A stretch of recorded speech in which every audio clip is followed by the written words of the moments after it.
Choveu, tira o pé do acelerador.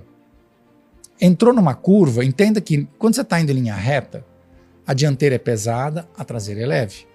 Só que o pneu dianteiro, ele deixa um rastro para o pneu traseiro. Então o pneu traseiro, ele pega ali já o rastro, ele pega menos água. Sim. E ele é leve. Só que quando você entra na curva, cada pneu faz o seu caminho. Um caminho diferente. Muita gente esquece dos pneus, mas para ele é a parte mais importante do carro e também a que mais causa acidente quando é ignorada. Nesse corte, ele mostra os erros mais comuns. Fala de dirigibilidade e te ensina a escolher o pneu certo para não se complicar na estrada. Assiste até o fim para tirar suas conclusões, se inscreve no canal, ativa o sininho e dá o like. Testar um carro por uma montadora e testar por um fabricante de pneus, qual que é a relação ali, qual que é o grande diferencial? A montadora, imagino que você que tem um conhecimento mecânico, você vai passar todo o feedback ali de todos os parâmetros. Agora do pneu isso aqui tá confiável, não tá, qual que é? Excelente pergunta. Por quê? Porque ninguém fabrica carro. As pessoas montam. E quem monta um carro são os sistemistas. Então, os testes, na maioria das vezes, quem faz é o sistemista junto com a montadora. A montadora não consegue fazer isso sozinha. Ela tem todos os parâmetros dela de validação. Pneu é a peça mais complexa de todo o sistema. Por quê? Caramba, não sabia. Pode observar, vamos falar de Brasil. Campos de provas no Brasil. Montadora que tem. A Ford tem, de Tatuí.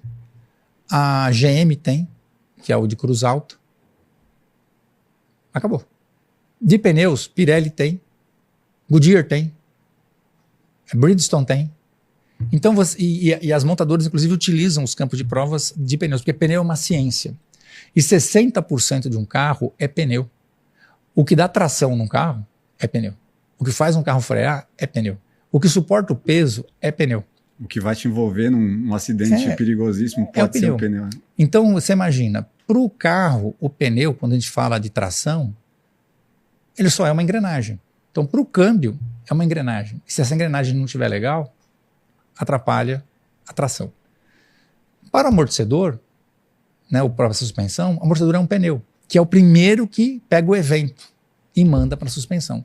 Então, o pneu é muito importante, não só nos carros de rua, também em competição. 60% de um carro de corrida é pneu. Sim. Por que eles inventam lá de colocar macio, agora não sei o que, as estratégias de pneus? E às vezes uma escolha de pneu errado faz com que o cara perca uma corrida. Né? Porque pneu é um negócio tão tenso que ou eu escolho um pneu que ande muito rápido, mas dura pouco, porque não tem café de graça, ou eu escolho um pneu que dure muito, mas gire mais lento. Então em algum momento você vai ter que fazer essa escolha. Vê como é complexo.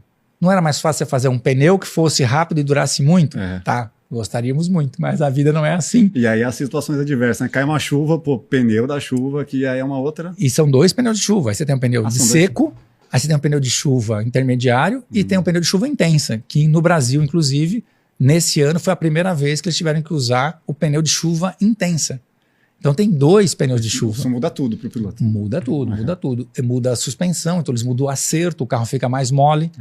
E ainda no Fórmula 1, eles têm uma coisa que é o downforce. Então o downforce ajuda ainda eles colocarem esse carro no chão. Você olha como um Fórmula 1 anda na chuva, você fala, não dá para fazer isso num carro de turismo. Por exemplo, eu tenho um título com a Porsche, eu tenho um título com a BMW, eu tenho um título com a Maserati. São carros pesados, mas são carros que não têm downforce. Então, quando você bota um pneu de chuva, cara, o carro escorrega realmente muito no molhado, ele sente muito molhado. Num Fórmula 1, ele sente, mas o piloto fica confiante de acelerar numa reta, por exemplo, porque está sempre empurrando o carro para baixo.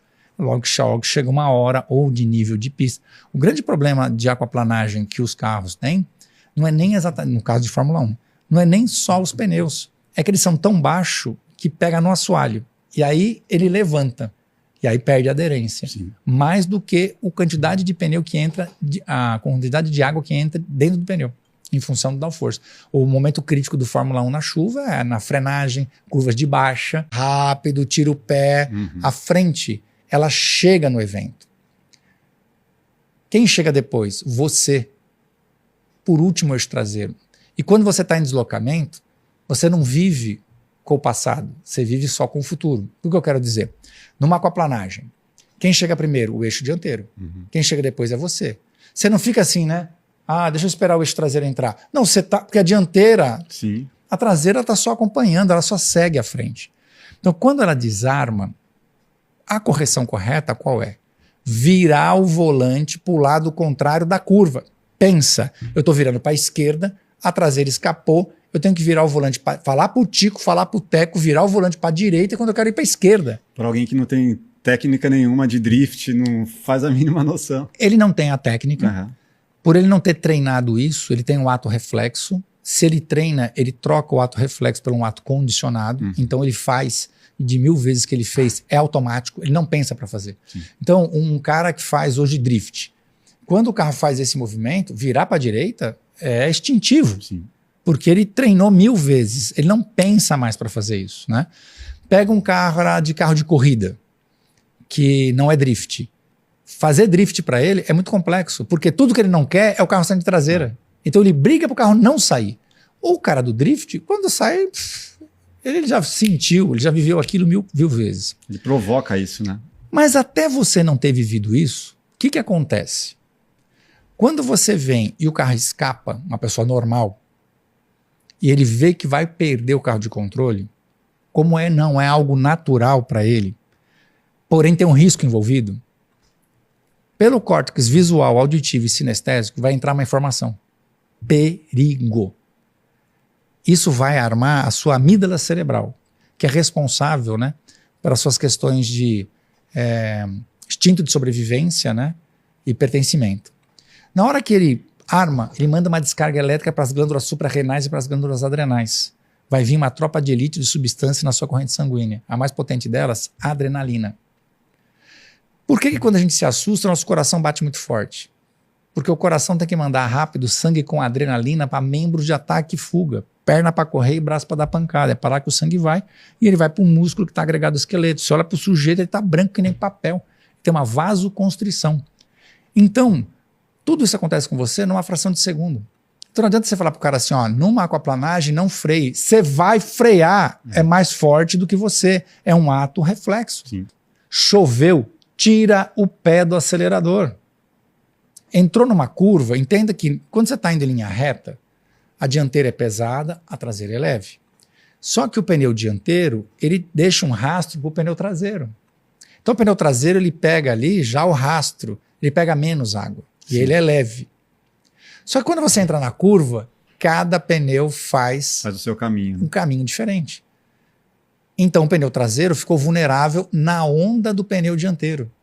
Se você estiver rápido e tirar o pé do acelerador, se você colocar pneu novo na frente e meia vida atrás, que é o que o pessoal fazia no passado, você vai rodar. Então lá em 1996 eu comecei com essa história. Gente, pneu novo, vamos lá, o carro tem que ter os 4 pneus novos. Faça rodízio periodicamente para quando for trocar os 4. Mas a gente sabe que quase 70% das pessoas não fazem isso. Sim, deixa o vai de duplinha ali. Vai de duplinha. Só que quando você for fazer isso, se o pneu que vai ficar, o remanescente, vai ter meia vida, já deixa ele na frente e bota o novo atrás. Para garantir que nessa condição de curva, no eixo que está mais leve e é o eixo mais perigoso, porque diferente do que as pessoas imaginam, o eixo dianteiro é controlável. Mas e aí? Fala a verdade. Já passou algum sufoco no trânsito por causa de pneu ruim? Na hora de trocar, você mete pneu zero ou vai de remolde para economizar? E tem alguma marca que você só de ouvir o nome já fala aqui não, nunca mais? Conta tudo nos comentários. Tua opinião aqui pesa de verdade. E já deixa aquele like para dar aquela moral.